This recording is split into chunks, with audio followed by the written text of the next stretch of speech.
Okay, this is part of Jesus' story, and this is a moment where he is in the southern part of Israel, and he's going to travel north because some of the things that were happening. And this is a great little moment, really some cool stuff in here. So let's read this. Verse 3, he left Judea and departed again for Galilee, and he had to pass through Samaria. So imagine he was in Cork, and he had to travel up to Donegal, but he needed to stop in Laois. Okay, he's on his way. So he's going up to Galilee, which is in the north. He's starting in the south, which is Judea, and he's got to go through the Midlands in order to get there, right? So the Midlands are Samaria. So Jesus is in the Midlands.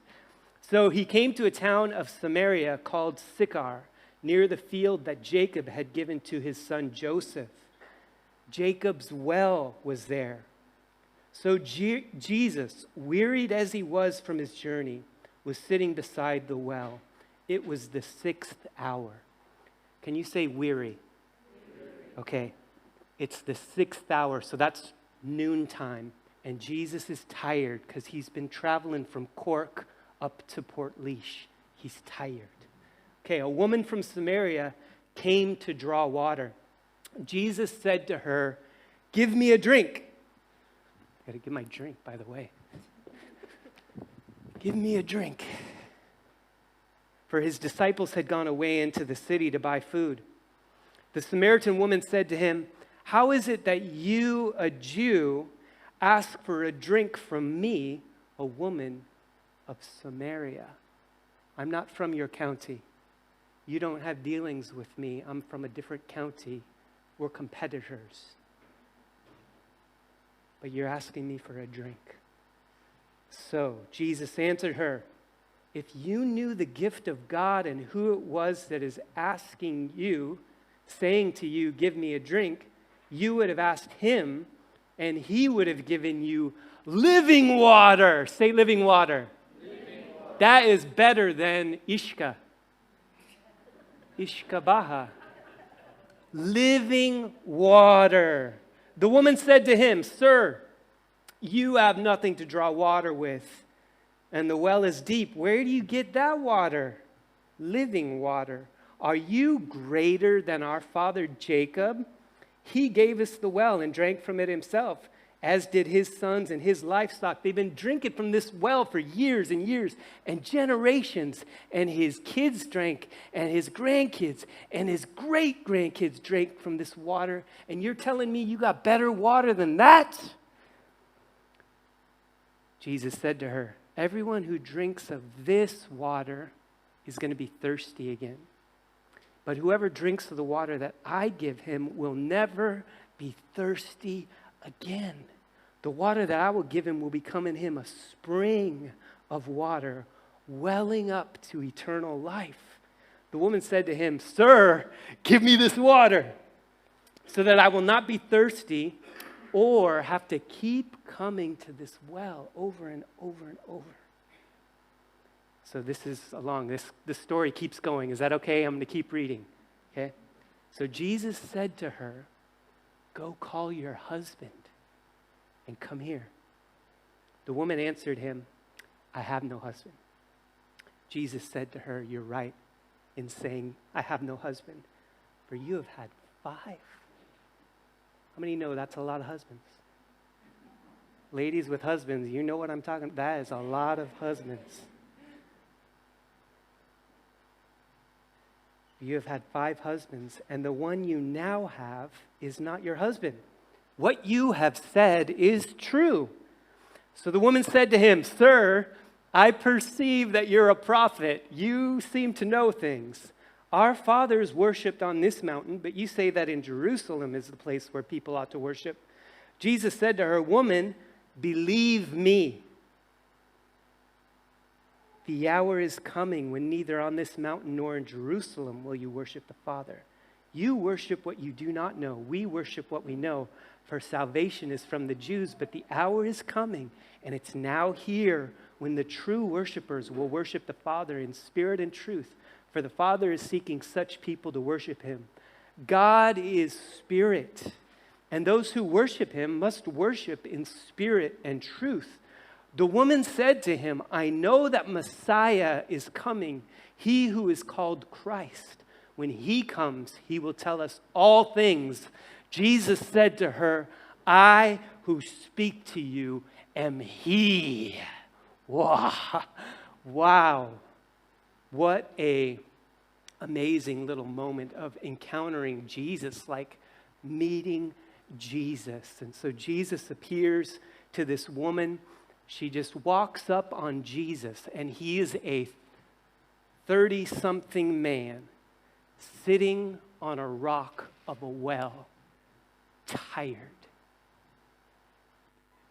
She encounters Jesus, and what does she encounter? A tired, thirsty man. Are you weary? Anybody weary this week? Anybody have one of those weeks? Not this week. The week before I was sick. I was in bed for a couple of days. But this week, I was just weary.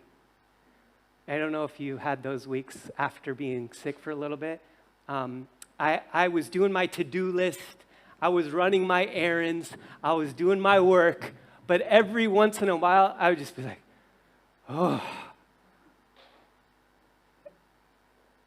And then I'd be back, okay, Noel, you can do this. But I was weary. Anybody ever have a week like that? Weary? Yeah, all right. So tired.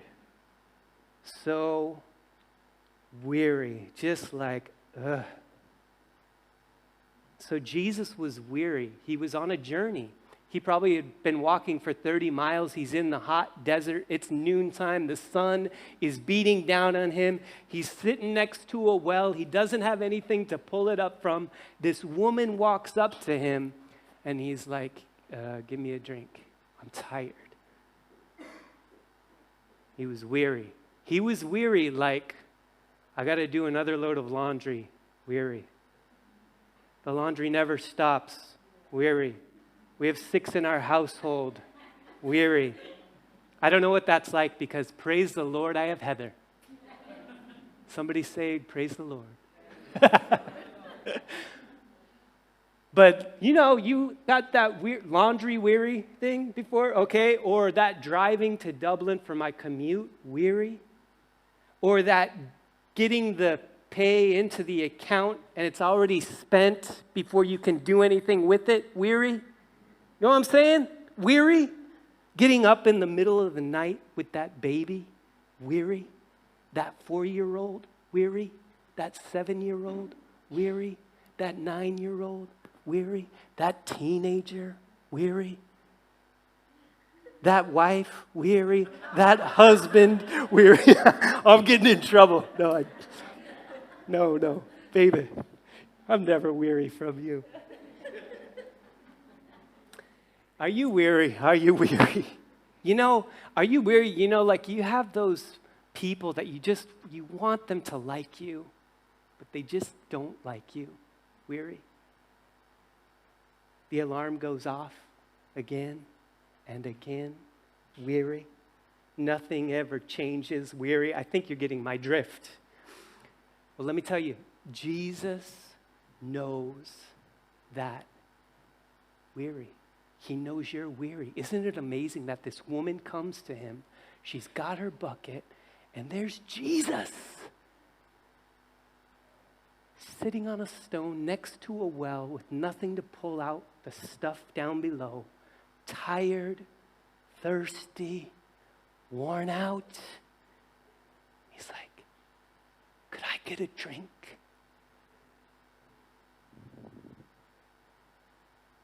Uncovering the hidden. Really what I want to talk to you about is that Jesus, in this story, what I feel like he wants us to look at today is that he wants us to see what's hidden. He wants us to see things that we don't just see naturally.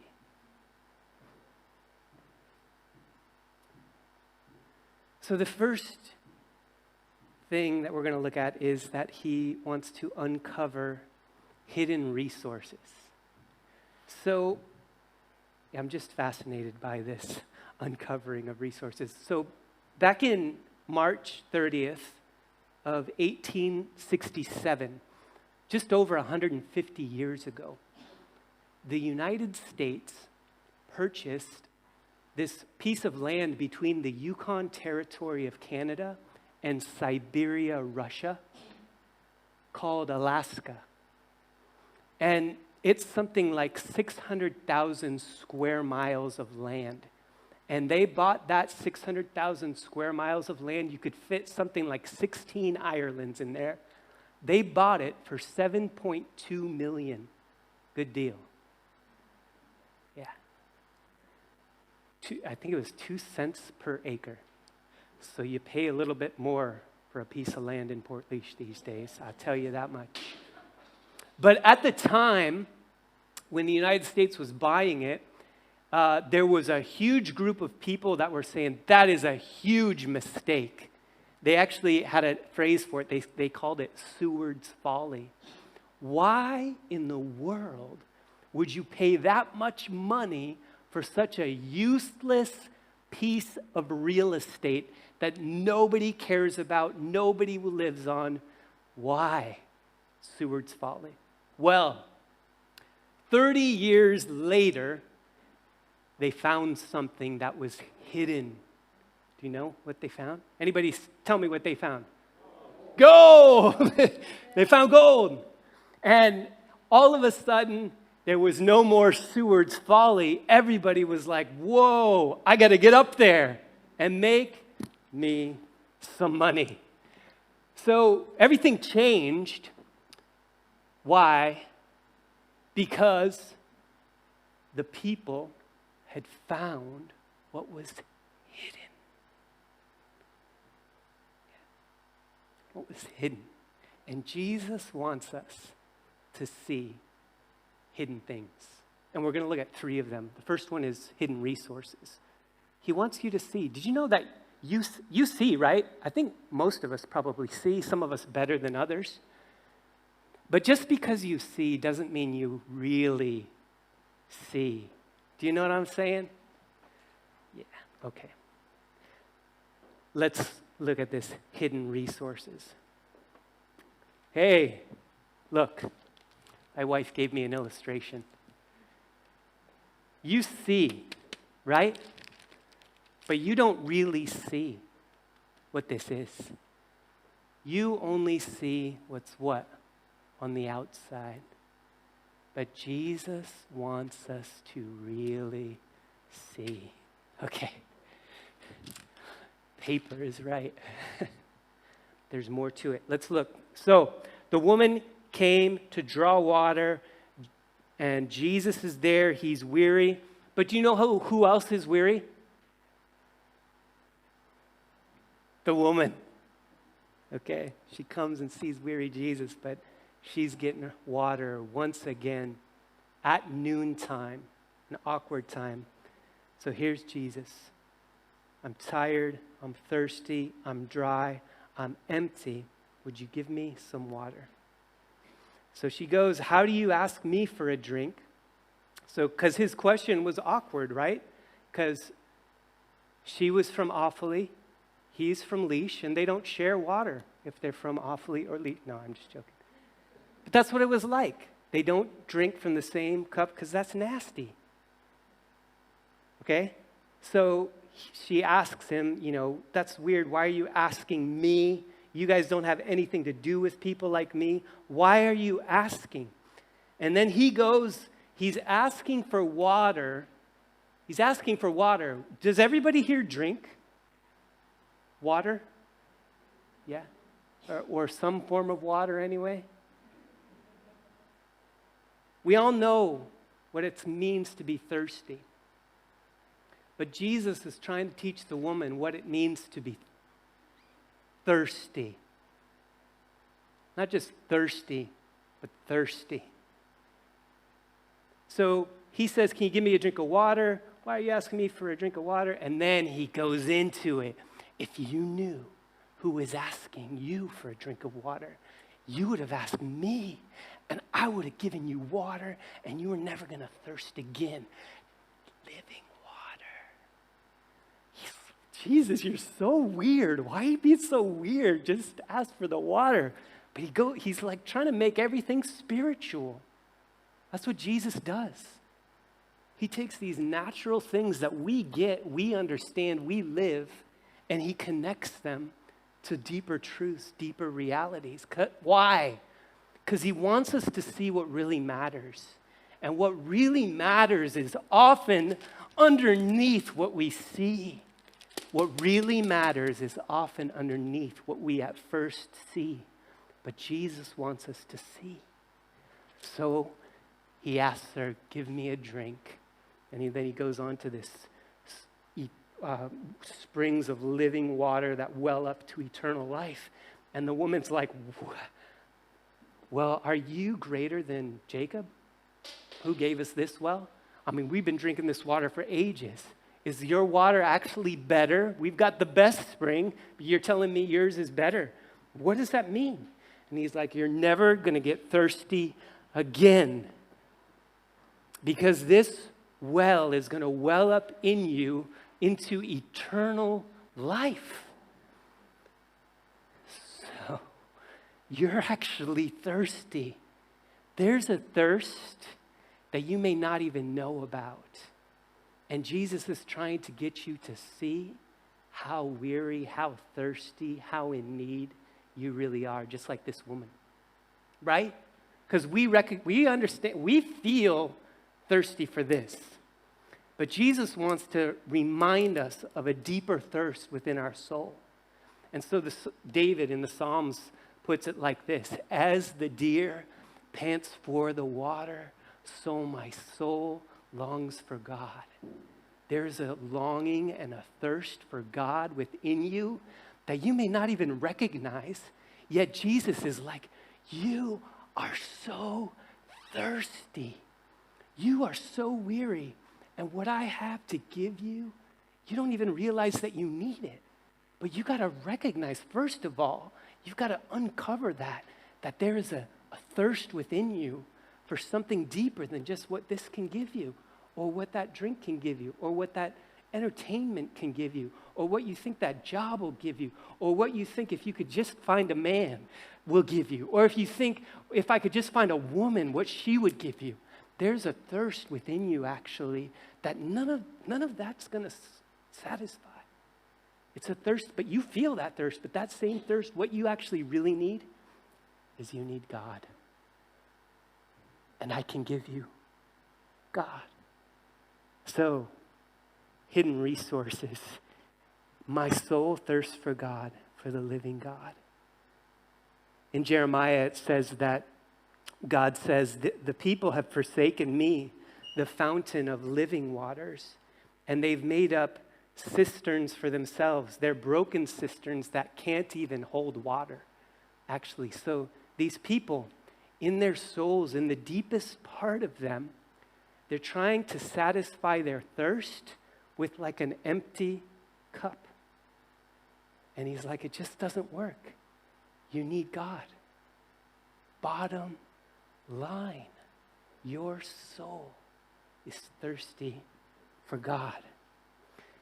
And then in John chapter 7, just to kind of, I'm trying to elaborate what Jesus is talking about in relation to this living water. Jesus stands up in a moment and he starts to yell. It says he cried out, "If anyone thirsts, let him come to me and drink. Whoever believes in me, as the scripture has said, out of his heart will flow rivers of living water." I am the place to come to that will satisfy that thirst that is deep within you that you may not even recognize, yet you're trying to fill it with so many other things. But if you could just see the resources that I'm offering, if you knew who was asking you for a drink, you would have asked me for a drink. If you knew who I was, You'd be asking me. You'd be like, Jesus, give me what you got. I mean, so I'm like, Jesus, I have this, right? That woman had water from a well. Jesus, I'll give you this if you give me what you have. You know, that's a good trade. So I'm like, Jesus, here you go. Let's do it. Give me what you have. You can have what I have.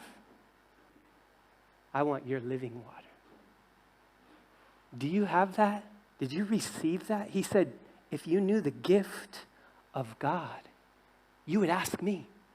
If you knew, if you could see, you would ask me.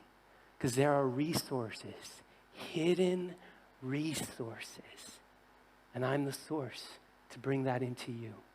It's just outstanding. It's just so amazing. Seriously, it is so, I'm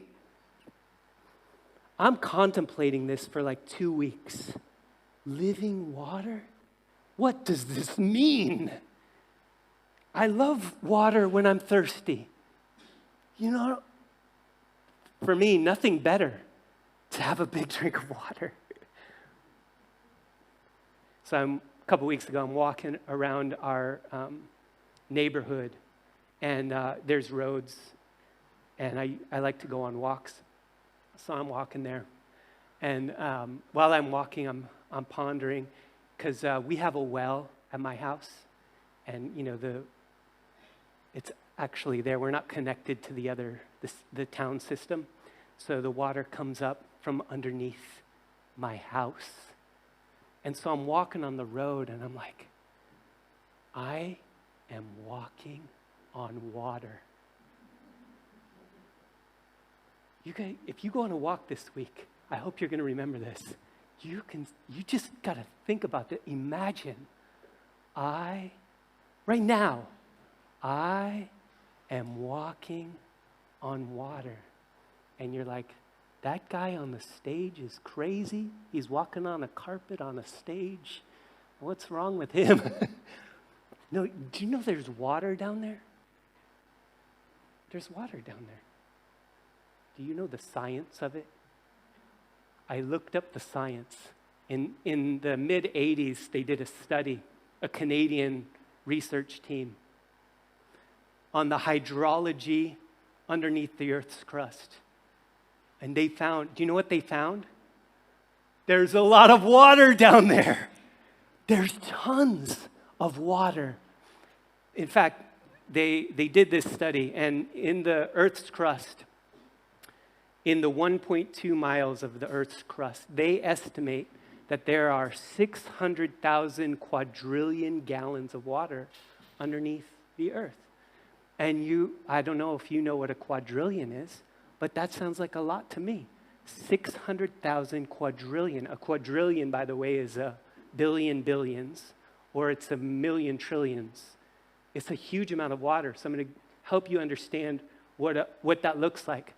That looks like if they brought up all that water that is underneath the ground, just in the first mile, 1.2 miles of the Earth's crust, if they brought all that water up and covered it, like if they spread it out across the continents, Africa, Asia, Ireland, all of the continents.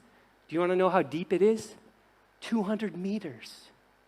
Imagine all the land on the planet covered in 200 meters of water if they brought the water. So I'm not crazy. I am walking on water. Somebody smile at me. I think you're just thinking too hard or something. I'm walking on water. And I just think this is just like so astounding. And Jesus is saying to them, there are hidden resources. You know, and you're going and you're pulling that stuff up every day to satisfy this physical, natural thirst that you live. And it is good. Water is good. It's helpful. It brings you life and refreshment. It helps you to survive. But there is a well. There is a river. There are waters. And if you knew about that, you would ask me. And then you would really drink. so Jesus is talking about this well. And there is so much to these living waters of salvation, these living waters of the Holy Spirit in our lives, these living waters that just change and bring life and do so much for us. So I want to ask you one more time today, are you weary? Are you tired?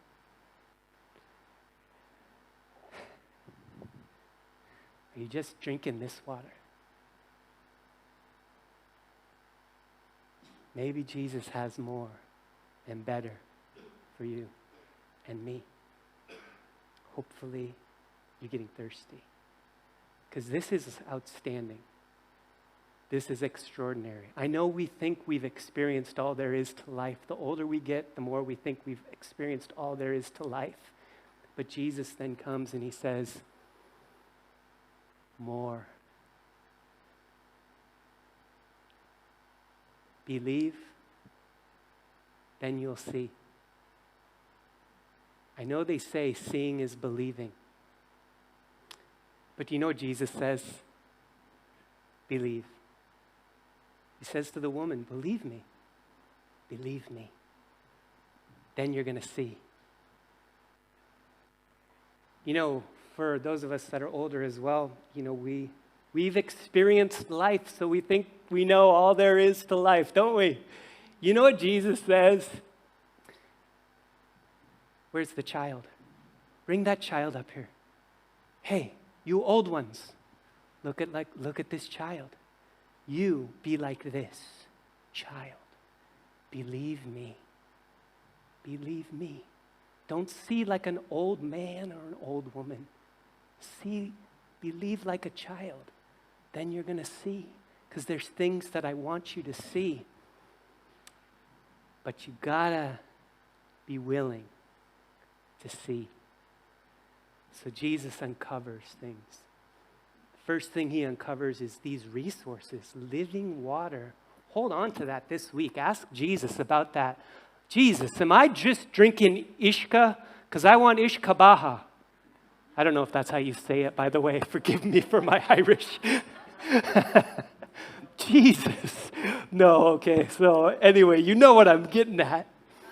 I want the living water, not something else, but I want living water, Jesus. The second thing, what's the second thing that he's going to uncover? He's going to uncover the hidden person. The hidden person. Listen to this, Psalm 139. David says, "O Lord, you have searched me and you've known me. You know when I sit down and when I rise up. You discern my thoughts from afar. You search out my path and my lying down and are acquainted with all of my ways. Even before a word is on my tongue, behold, O Lord, you know it all together." God knows you.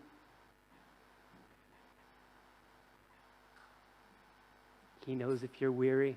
He knows why you're weary. He knows you. So he sits down with this woman. He's sitting there. She comes up to him. He's like, "Give me a drink." She's like, "Blah, blah, blah." And he's like, "Blah, blah, blah." And then he's like, "Woman, go get your husband and bring him here." Jesus asking questions. Awkward questions. And you know what what is funny about Jesus? He already knew the answer. Why does he do that? Why do you do that to me, Jesus? What he tries to do, he wants us to open up ourselves to him. He knows. But do you know that it's good for you to know that he knows? And when he asks those kinds of questions, he's trying to not expose you, but allow you to open up to him. Man, I mean, he knows you better than you know you. He definitely knows you better than I know you. But I bet you can't tell me how many hairs are on your head. He can. Jesus, God, knows you. So he wants to us to uncover ourselves And that's what he's doing with this woman. So he asked her the question in order for her to be like, peekaboo, I have no husband. Right? Later on, the woman talks about Jesus with her friends, and she's like, come meet the man who told me everything I ever did. But if you read it, he didn't do that. What did he do? He said, yeah, what you say is true. You have 5 husbands, and the man that you're with now is not your husband. Is that everything? Imagine that those things that represented her life were so like right in her face that it was like Jesus was telling her everything she ever did. What are those things in your life that you believe define you? Because this is the woman who's at the well at noon when the other woman wouldn't be there. This is the woman who had 5, not 4, not 3, not 2, 5 husbands, and now is with a man that's not her husband.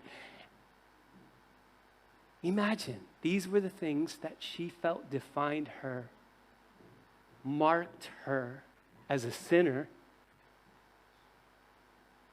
and Jesus knew.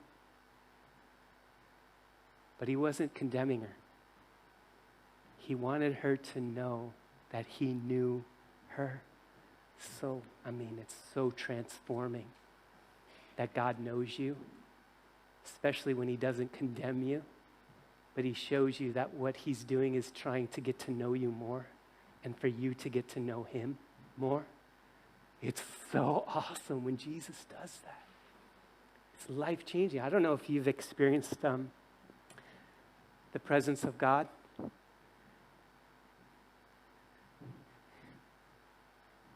Like this woman experienced him in this moment.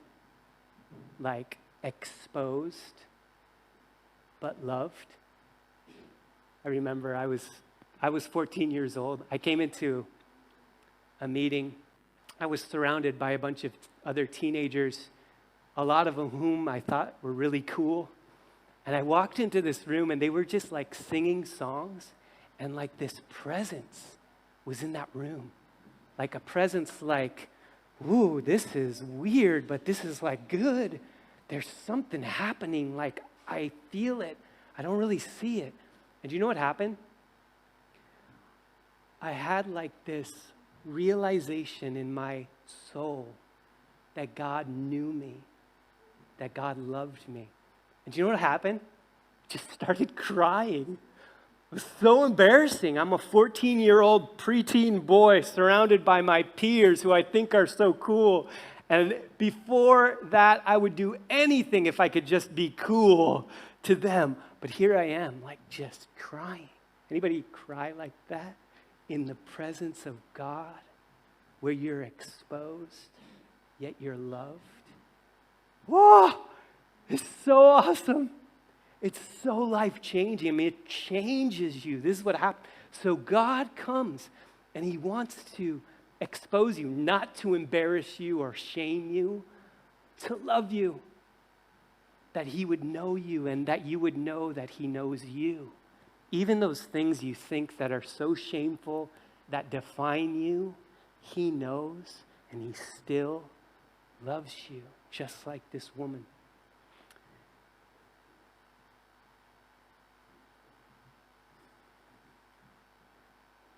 So,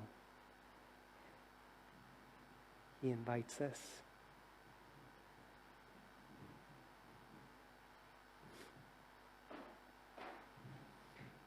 I just wanted to share something on a same note.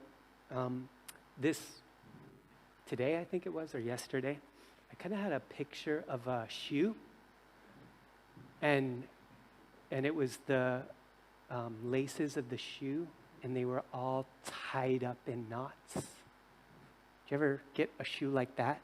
That's so frustrating, and you can't like get it undone. Well, I just had this picture like that. Somebody here, whether the first service or this service, you're like all tied up in knots.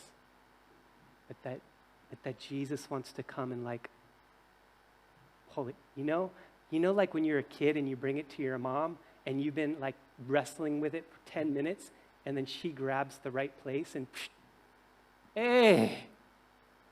So I just feel like he wants to pull that knot out from you. So maybe that's a word for one of you today. Okay, so let's keep going. The last thing that Jesus wants to uncover is that he wants to uncover the hidden relationship. So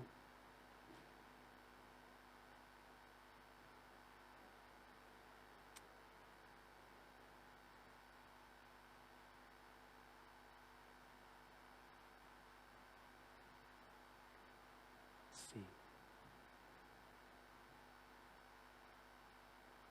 Goes through all of that with the woman. How many husbands? And then she starts asking him a totally different topic. She starts talking about a totally different topic. She's like, well, we worship on this mountain, and you guys worship in Jerusalem, so which one's the better place? And Jesus is like, God is spirit. And you worship what you don't really know. Actually, your worship is wrong. The Jews worship what is true, right? There's true. But it doesn't really matter because the day is coming and has now come when the true worshipers will worship in spirit and in truth. So essentially, to bring it to our day, this woman is there with Jesus, and she's like, Jesus, we worship in this building, but the Jews worship in this building, so what is it? And Jesus is like, well, the Jews have it right, but it doesn't really matter anymore. That whole argument is irrelevant because what God wants is for you to worship him in spirit and in truth. The building doesn't matter. It doesn't matter if it was high and built 200 years ago and downtown, easy to access, good parking. It doesn't matter if it's in a national enterprise park. It doesn't matter. What matters is that God is seeking out worshipers like you who have had 5 husbands and don't have a husband really now. He's seeking worshipers like you. You're the one that he's longing for. And he wants you. He doesn't just say God is looking for them. He says, Father is looking for worshipers. What's he doing? He's uncovering to this woman that God is not just looking for religious people. Hallelujah. He wants us to have a relationship with our Father. So it does matter, do you believe in God? That's a good question, right? Do you believe in God today? That's a good question to come to terms with. Do you believe in God? But what Jesus really wants to know is, do you know your Father? Better question. Good question. Do you believe in God? But Jesus wants to know, do you have a relationship like a child with their good, loving, amazing Father? Jesus. He's looking for worshipers that will worship in spirit and in truth. Why does he say spirit? Do you know what spirit is? You know what the defining characteristic of the Spirit is? The defining characteristic of the Spirit is that you cannot see the Spirit. Remember, Jesus says about the Spirit, it's like a wind. You can't see it. It's moving. It's doing stuff. So how do you see? You see by the effect that it has, right? I look at, it's hard now, but once the leaves come When the wind's blowing, I look out my window. Oh, the leaves are moving. That's how you see. So Jesus is talking about God is spirit. God is unseen. But he reveals himself. He wants us to see unseen. He wants us to see unseen. He reveals himself. He revealed himself to Israel, Abraham, then to the slaves. He revealed himself as a deliverer. And then he revealed himself through his word. He reveals himself through his word. And that's a true word. That's what Jesus is saying. There is truth. People argue, but Jesus says, but there is truth. Those who worship him must worship him in spirit and in truth. There is truth. There's a true way and there's a not true way to worship. So Jesus says those who worship him should worship him in spirit and in truth. And God wants to reveal himself. And so Jesus, today, my encouragement to you is that Jesus wants you to see. Really see. Will you stand up with me?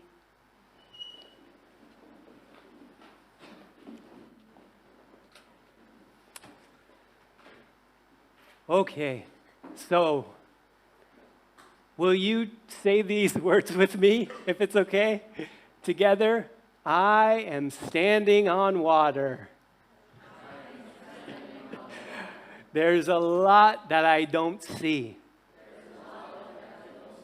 But Jesus, help me see.